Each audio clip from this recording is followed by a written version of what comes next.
Hey, true believers, do you love politics? Do you love comic books?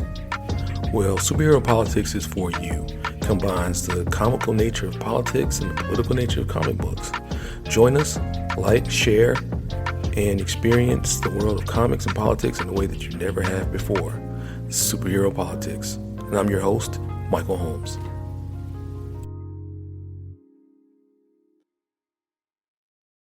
And this is it. Season finale of season 1 of Superhero Politics is here. And we got a lot to cover today, and it's a lot going on. And so, this is not one of those themed episodes where generally you guys know by now that I pick either a policy or something that happened in society or a comic book, and I build the episode around that. So we're not really going to do that today. This is kind of a wrap-up episode, kind of a thank you episode, a shout-out episode, a kind of get it all out, tie up all the loose ends. I'm not really, the end of an arc issue episode today. So I'm not a cliffhanger kind of a guy. So I'll, make a clean into this season and come back next season with brand new content, brand new collaborations, brand new everything, intros, brand new music that's coming. I'm actually working on some music right now for next season. It's going to be pretty lit if we're still saying lit. But guys, I just really want to be just say that how thankful I am about the support. When I started doing this podcast, I had really no intentions of it becoming what it's become.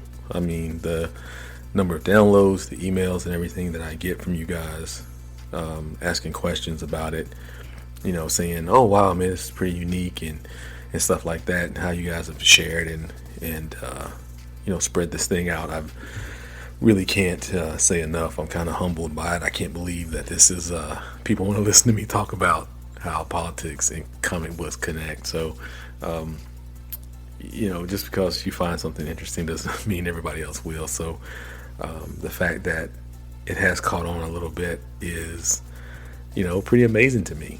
I really do love what I do in the political realm, and I love comic books. I mean, it's a area that we can imagine the future and imagine worlds that we hope to exist and see ourselves reflected in the fantastic. So I'm really thankful, and you guys, you probably get tired of hearing me saying that throughout this episode, but I really am thankful. But just in the way of what we're going to be covering today, I normally open up on one of my theme shows with, the basis of a story. But right now, life is a little bit challenging.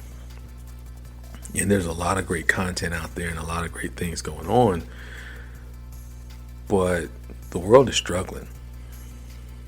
I mean, it's a real struggle out there. And as I'm recording this, America has just had its 149th mass shooting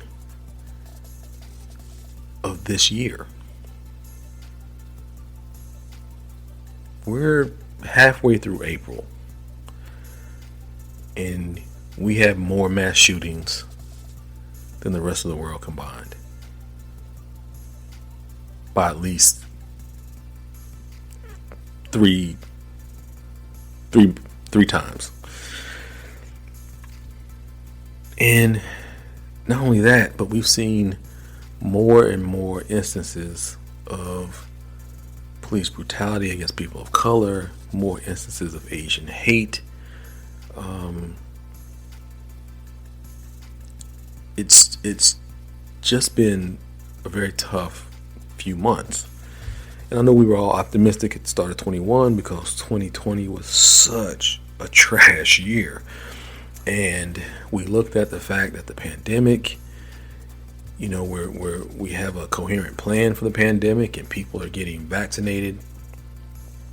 And we thought, wow, man, we're gonna emerge in the summer of 2021 and we're gonna get back to normal. And unfortunately, that's true. We have gotten back to normal. We have gotten back to regular business of police killings and mass shootings, school shootings. Kids haven't even really been back in school that long officially, and we're seeing school shootings. And I just don't know if we have the collective will as a country to do anything about it. You got a young man, 20-year-old father in Minnesota named Daunte Wright, who was killed by a police officer as she said that she reached for her taser and mistakenly pulled out her sidearm. She shot the young man, who they stopped for a traffic violation. Expired tags. Now, most of you realize that the pandemic has caused backlogs in almost everything that we do. Every facet of our lives, we are waiting because of what the pandemic has done to service, especially in government. I work in government. I know that. I know that things are slower because we've had to make adjustments for public safety. And the police knew that. They knew that when they pulled over this young man. And that was the decision point. That was that inflection point where they could have said, you know what? Let's cool this down. And if there really is something wrong, then we know where he lives. But I think there was something about him having a gun charge or something like that. And so they decided to arrest him. And he ended up dead at a traffic stop. How many times are we going to see this before it becomes exhausting? 13-year-old boy in Chicago had a gun, was running, put the gun down, surrendered, came out, was shot in the chest twice and died. Now listen to what I said. He put the gun down. They found the gun on the other side of the fence. So he didn't have the gun in his hand. He may have been running with the gun, but he didn't have the gun in his hand. Now, all this is happening on the backdrop of the Derek Chauvin trial. And notice I didn't say the George Floyd trial, because George Floyd is dead. He is not on trial, even though the defense tried to put his character on trial. He is not on trial. He's dead. Derek Chauvin, the man who killed him, is on trial. But you wouldn't know that by listening to the media. You wouldn't know that by how the media has portrayed this. And they did the same thing to Daunte Wright. They did the same thing to Adam Toledo. Black victims are excoriated in the media. Meanwhile, in Colorado, white shooter kills 10 people. We're commiserating about how he ended up at this point. White shooter in Atlanta goes into Asian massage parlors, kills 8 people. They said, oh, he's just a kid who had a bad day. Former NFL football player who may or not have not been suffering from CTE or some other mental impairment kills a family of 5. It's no discussion of his mental impairment or possible mental impairment. Black dude kills family of 5.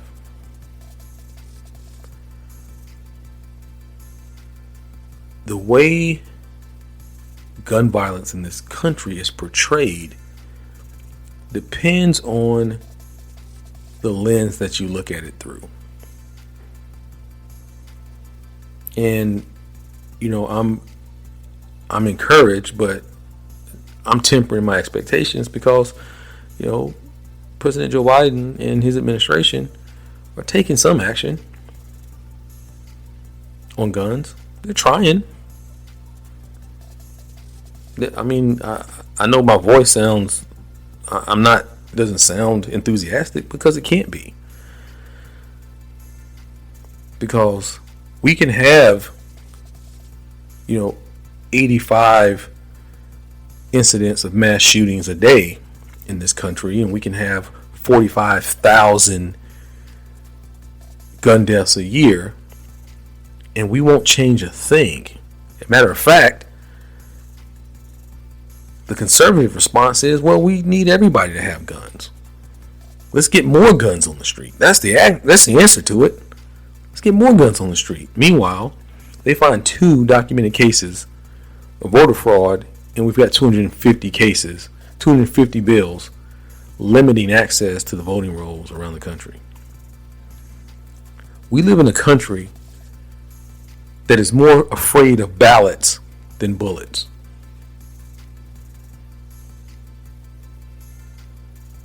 We live in a country where our politicians and our leaders are more afraid of who has access to the voting booth than they do to the shooting range. Where you are more likely to be asked for 3 forms of ID to cast a vote than you are to be asked for any ID to get a weapon of mass destruction. That's what America is right now. I work with a lot of expats. I work with a lot of people from other countries, and they just can't believe what we're doing here. They can't believe it, but yet here we are, back to normal. Back to normal. Just we're business as usual in this country. And that's the sad part about it. COVID was a reset. Kind of like, DC rebooted, their universe. They rebooted and they called it Rebirth. It was a reset. Time to reimagine. But we didn't. We emerged to go right back to the way that we were prior, not valuing life in this country. Now, this episode was not meant to be about a philosophical debate on guns. We'll have that one next season, I promise. But I would be remiss if I didn't talk about that, because this is the state of our country. Because it intersects everything. It intersects how we view crime, how we view race, how we view violence, how we view policy, how we view special interest power. All of it can be encompassed in these incidents. Because people will say, our police shouldn't be afraid to do their jobs. And if they think they're going to be prosecuted for everything, then they'll be afraid to do their job and crime will run rampant. And I'll be like, is that right? Because these incidents keep happening in Minnesota. Philando Castile in Minnesota, where he was shot and killed while complying with the law by a police officer. George Floyd was murdered in Minnesota by a police officer. Daunte Wright was killed in Minnesota. And you'll all say, What was the commonality in those things? Black victim, white police officer. But what if you flip that? I want you guys to look up Mohammed Noor, N-O-R, Noor, in Minnesota. Somali American police officer responded to a high pressure situation in an alley, couldn't see. Out pops a figure. He draws his service weapon and he fires. Turns out it was an unarmed white woman, Australian white woman. Officer Noor was arrested, placed on $400,000 bond, immediately stripped of the protection of the police office, and ultimately sentenced to 12 years in prison. There's precedent for holding police officers accountable. Now, the question will be, will you apply that precedent when the officer is white? In Louisiana, 2 off-duty police officers working security asked a man in a car to move along. He was blocking the highway. They asked him to move. He tries to ram them with his car. They fire into the car. They hit a 5-year-old autistic boy. He dies. Both of those officers went to jail. Now, nothing said about the fact that they feared for their lives.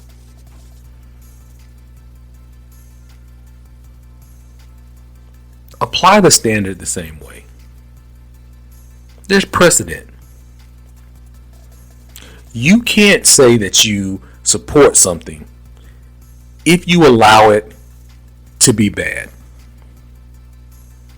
In Virginia, lieutenant in the military pulled over at a gas station in a traffic stop. He knows the climate. He just wanted to get somewhere safe. Lit area. Pulled over. Hands out the window. Police came out on 10.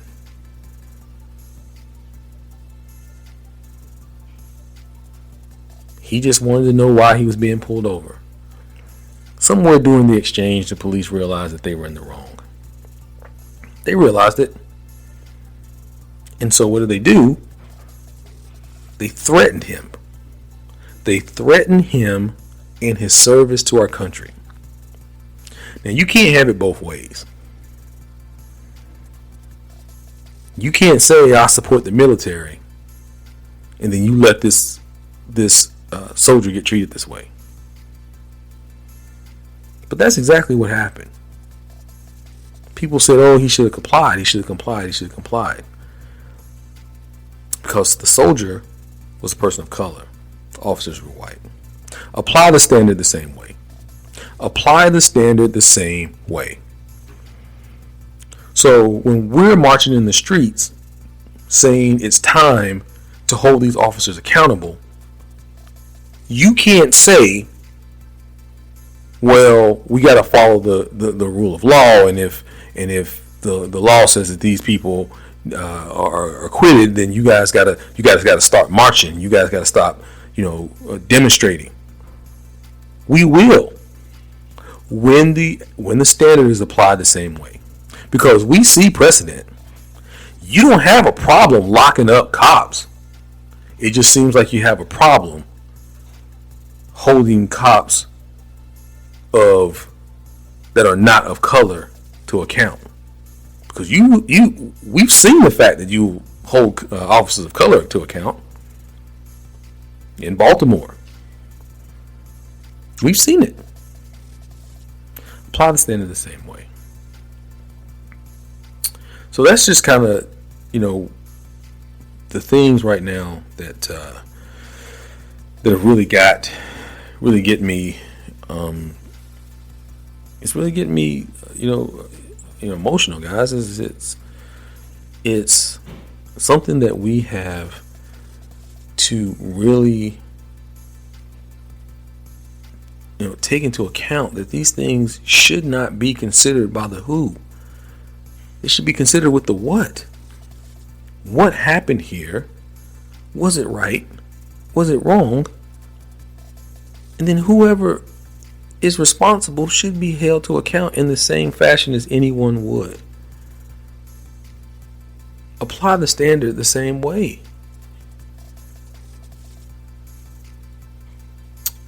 I just hope that we as a country can get to the point to where we shouldn't see these incidents through a racial lens. That's what I hope for. That's not where we are. All right, that's the depressing side of it, of what's happening in our country. And I just want you guys to take a moment to get to know your neighbors. Understand what they're going through. Understand the pressure that people of color in this country are under every day. I'm an elected official. I'm a corporate executive. I don't have a criminal record anywhere. I have a clean, perfect driving record. And when the police pull up behind me, man, my butt cheeks get tight. And I get afraid. And I have some level of protection. So think about those people who don't have it.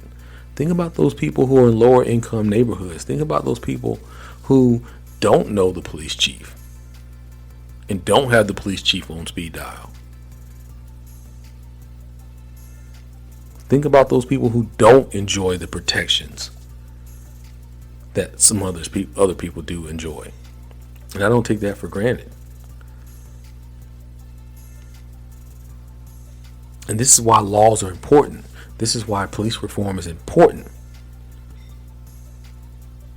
Is that it shouldn't matter if you hold an elected seat. You should get the same treatment by our justice system as a senator, a congressman, a councilman, a mayor, a governor, a president.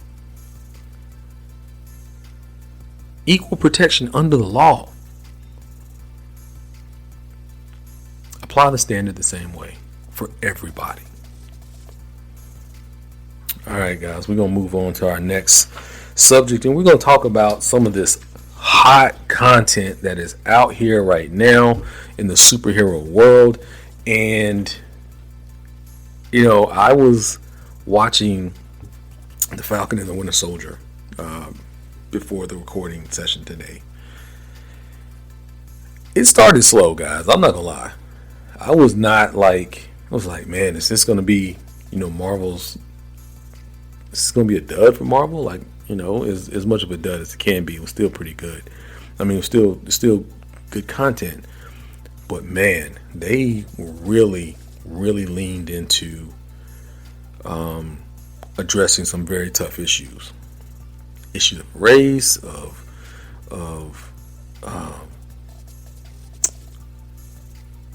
patriotism, of how our government has been so subversive around the world, and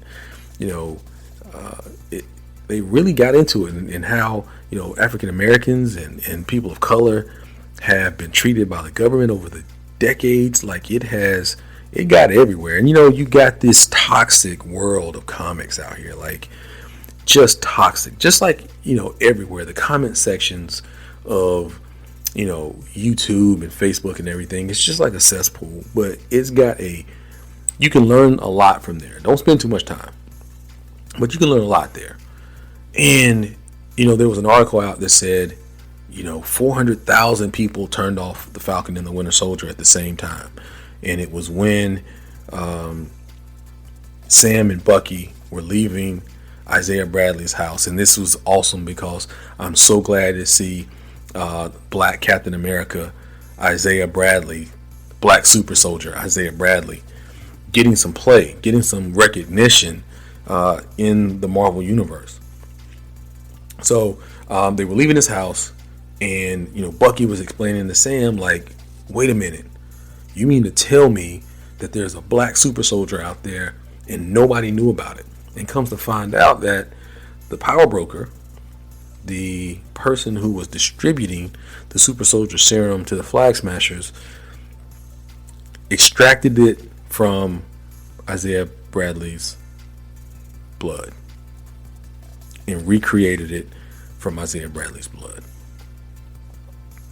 And there was a really great scene, I think it was in episode 4, where Mr. Bradley, Isaiah Bradley, is talking about, some of the other things that happened, the Tuskegee experiments, the Red Tails, and he was talking about some of the Black history of Black people in the military, and he was talking about how the government, sacrificed a group of Black soldiers that they had injected with prototype serum and sent them out, and so they were dying off and everything because of the effect of the serum on the body, and they couldn't understand why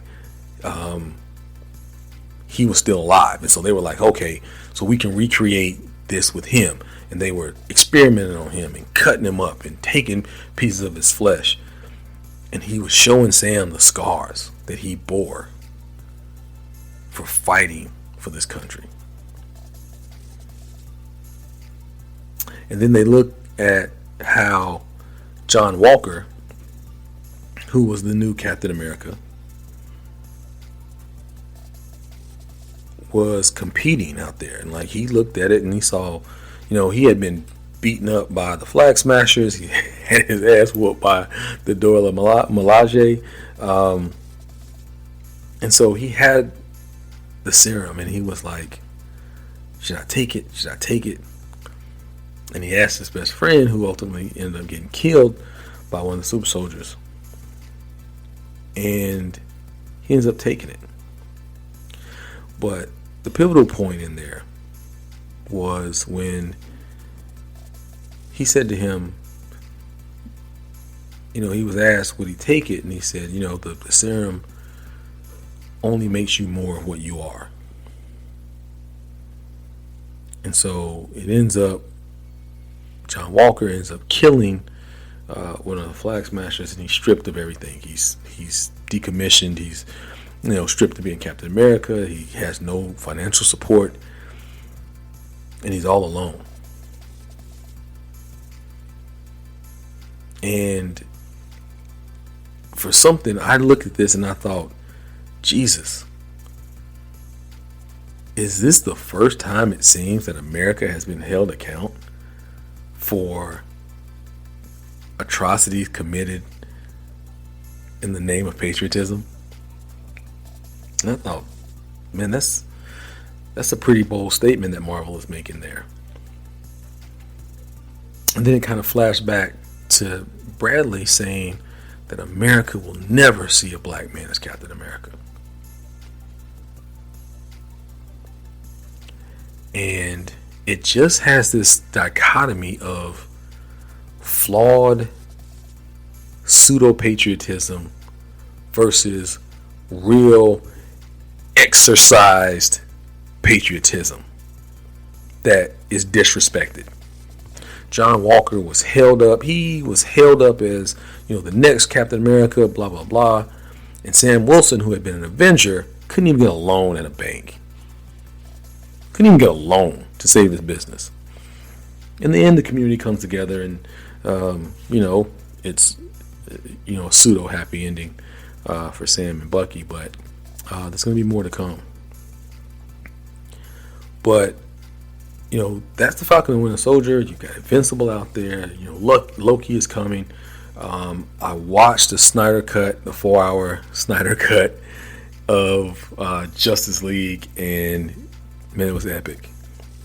It was epic. It was just a complete departure from where Joss Whedon left that franchise. And to be honest with you, if I ever run into Joss Whedon on the street, the only thing that might save him from catching these hands is the fact that he wrote Buffy and Angel and Firefly. That might be the only thing. No. Joss Whedon gonna have to catch these hands. Like he really needs, because that was just, a decimated one of the great franchises, what could have been one of the great franchises in comic book history, and one of the great titles in comic book histories in Justice League. But I'm gonna have to give it to Zack Snyder. He put together an epic vision of the Justice League. There was, individual backstory. Cyborg was much more fleshed out. Flash, the origin of the Flash, was much more pronounced. Superman coming back. We saw the black suit. Darkseid was prominent. And so it was what it should have been. Now, obviously, being a 4-hour movie, there were some lapses and things that probably could have been edited out to make it a little more smooth. But, overall, I think it restored the faith that a lot of people had lost in the DC franchises. Now, what do you do next? Suicide Squad is coming back, and it's going to be R-rated this time, not the PG-13. Some of the trailers have come out, and it's gritty, and there's language, and there's all kinds of things. So Justice League and Suicide Squad is going to have a chance. Wonder Woman 84, I haven't had a chance to watch it. I haven't been able to bring myself to watch it because, the reviews were so bad. And, the Wonder Woman was supposed to be the saving grace for DC, because Harley Quinn movie, The Birds of Prey, didn't do that well. And, Aquaman was a box office success, but wasn't super. Shazam, successful at the box office, but coming soon, 2022, is Black Adam. And so there's a lot of buzz out there that Black Adam is going to be this kind of fulcrum point, and what's going to come back is you're going to see Superman in this movie, you're going to see other heroes in this movie, you're going to see crossovers. We know that it's confirmed that you're going to see Supergirl in the Flash movie. It was announced today that they've picked the Green Lantern, and that's exciting news. And the new Green Lantern is Wayne Carr. I thought it was going to be Trevante Rhodes, but apparently that wasn't the case. I mean, Trevante Rhodes is a great actor, and I don't know a lot about Wayne Carr, but I'm sure he'll be great. And he'll play John Stewart, and we have the great Harry Lennox, who was Martian Manhunter in the Snyder Cut, and the rumors were that when he was doing the reshoots of Justice League, that he wanted that the end scene, it's been long enough now, guys, so I'm not worried about spoilers for you. John Stewart, Green Lantern, to show up with Martian Manhunter to see Bruce at the end of the battle after they've defeated Steppenwolf and Darkseid. But the studio, Warner Brothers, only wanted one. And so that since they had already had Harry Lennox appear as Martian Manhunter in the scene with Lois earlier in the film, they didn't bring in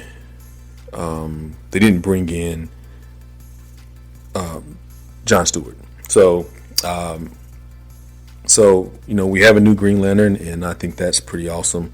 Wayne Carr is a new Green Lantern, and I think that's pretty cool. So Those are just some of the content that's coming up here in the new era. Yeah, so they're doing a lot of stuff. I mean, even on TV, they have the Lois and Superman and Lois. I always want to say Lois first because I think of Lois and Clark, the Terry Hatcher, Dean Cain. But they have Lois, Superman and Lois out. They have, the final season of Black Lightning is going on. They have, they're even doing a live action Powerpuff Girls. I never thought I'd see that. But it's a lot of stuff out there now. It's a lot of content, and it does my heart like super good. Because as a blurred black nerd growing up, didn't think it was going to be this way, but I'm pretty happy that it is. But those is just some content that if on TV that you guys can watch. But if you want to get into the books and you want to get into some reading, so here are my recommendations for some really great books to get into. Number one for me is Venom, King in Black. They just wrapped it up. I'm not going to tell you what happened, but there's a bunch of tie-ins. Thor. We've got Silver Surfer. We've got Namor. Obviously Spider-Man. Avengers, X-Men.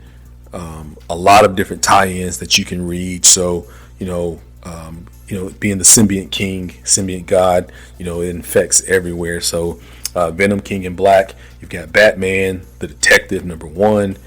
You got X-Men, Children of the Atom, Sensational Wonder Woman.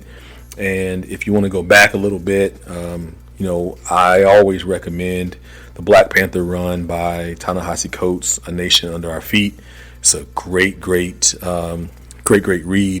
And so I would say pick those up if you want to read. So guys, I've talked about what's on TV. I've talked about, some of the things that I'm reading. But to kind of close out this episode, I want to talk to you guys about some of the podcasts that I'm listening to, and podcasts that I've been on. So, I told you that this thing is been a little bit more than I expected when I started out. And recently, I was pretty fortunate to be on a podcast with some other great comic readers, and I did my first guest spot, and it was on the SJW, Social Justice Warriors Comic Book Club. And Veronica and Melissa and Monte are great hosts.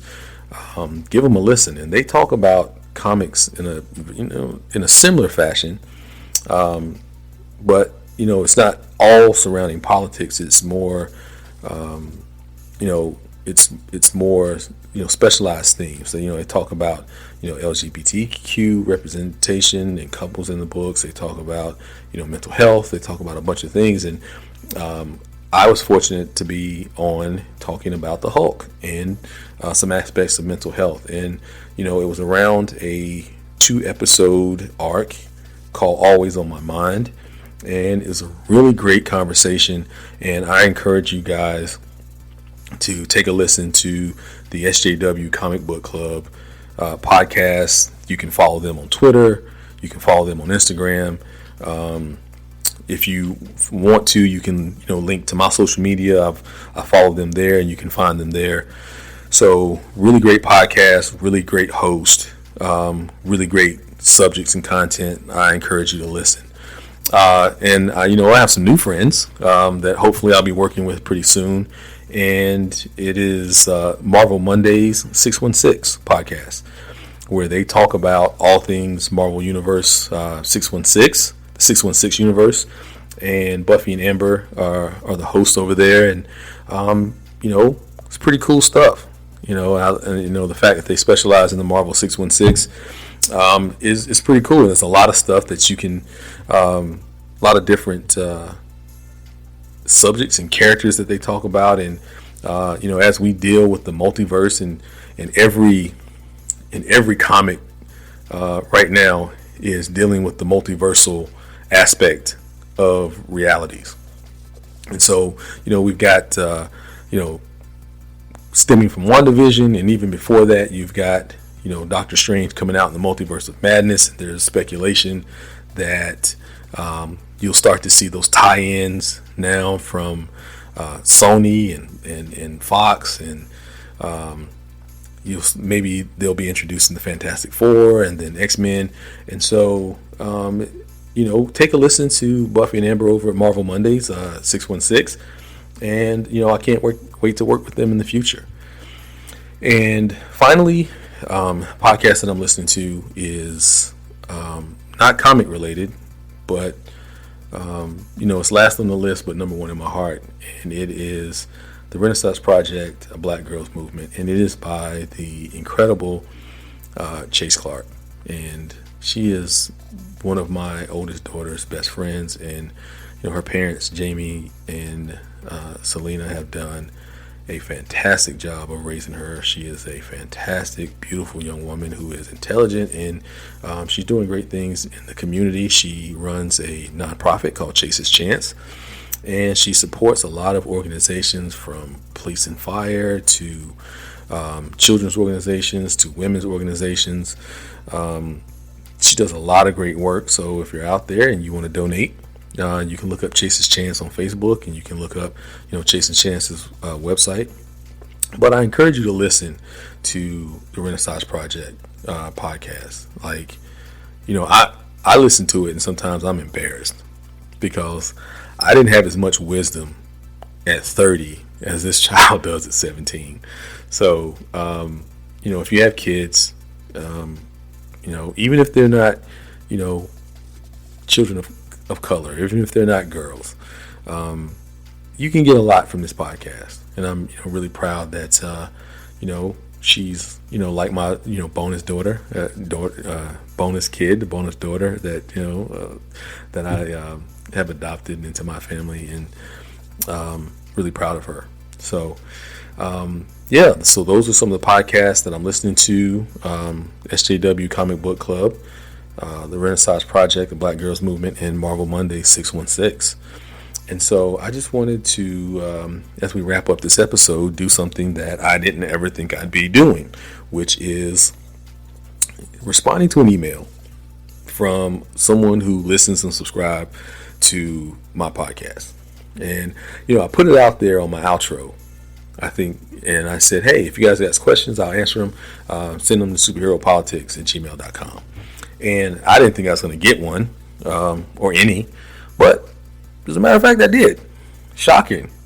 Shocked enough. And so this, I'm going to just do one, and hopefully next season we'll get around to doing a few more. But this is from Red Hood Girl.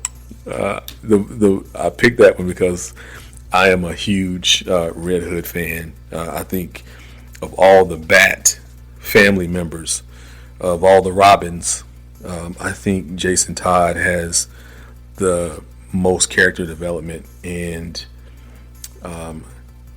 has had the most interesting glow up, I should say, the most interesting growth.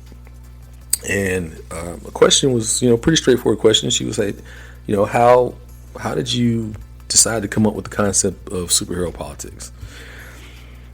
And it was really out of having a conversation about former President Donald Trump, which won't be a subject, I guarantee you, in the new season coming up. And I was explaining about how, I didn't, it was right after the election in 2016. And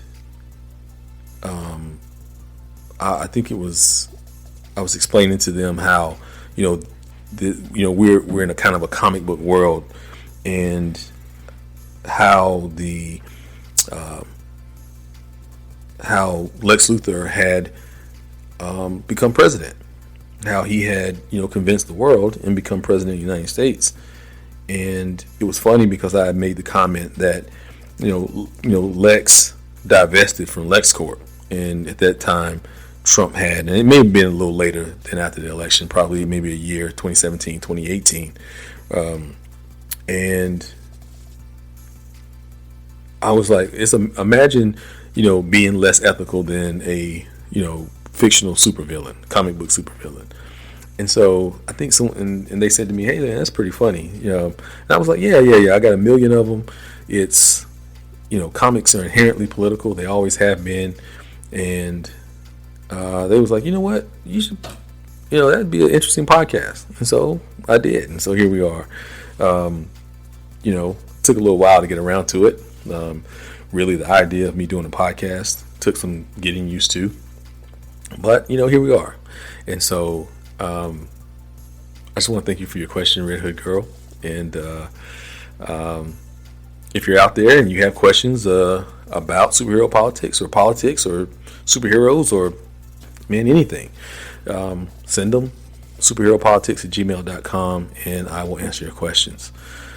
Folks, it has been a great first season. It has been a super, super, super, super great first season. I appreciate all of your support, and I promise to improve in the future. I'll get better at editing. I'll edit out some of the sounds, some of, the things that you hear in the background, some of me that you hear in the background. I'll edit some of those. I'll get better at that. I'll get better at producing this product. Because you guys have been so encouraging and been so supportive over this last few months of me doing this. It's encouraged me to take it and make it better. I will never, ever, ever run out of content. Why? Because as long as there's, comics, as long as there's politics, then superhero politics will be here. And I hope you guys continue to listen and share with your friends. It's informative. I believe it is. And it makes you think. And even if you don't know anything about comic books, or even if you don't know anything about politics, I think you can see or understand the themes that, that run alongside both of these genres. So thank you again so much. And as we close, I just want to thank you and encourage you to continue to be heroes in your own right. You don't have to save people from burning buildings or anything like that. But, we're in a tough time in this country where the slightest little gesture can seem heroic to someone in need. Love your neighbor. Protect your neighbor. Stand up for those who can't stand up for themselves. Be the heroes that we need. In my little corner of the world, I'm going to try to do that. And I think if we all pick up the mantle and put on a cape every now and again, I think the world would be a better place. Guys, thank you for a great first season. Continue to speak truth to power. And season 1 is in the books. And I'm about to get up and away. This is Superhero Politics, and I'm your host, Michael Holmes. See you soon. What's going on, true believers? Thank you for your continued and growing support. If you're enjoying the content that we're producing here on Superhero Politics, I ask that you subscribe anywhere that you can find podcasts. That means iTunes, Apple Podcasts, Spotify, Stitcher. You can find us at Buzzsprout and also on our social media at Superhero Politics on Twitter, at Superhero Politics on Facebook, Superhero Politics on Instagram, and Superhero Politics on TikTok. Like, share, join us, and if you would have any topics that you would like to share or just questions that you would like to ask me, you can send your emails to superheropolitics@gmail.com, and we'll do an episode where we answer your questions. Thank you for your continued support, and remember, always speak truth to power.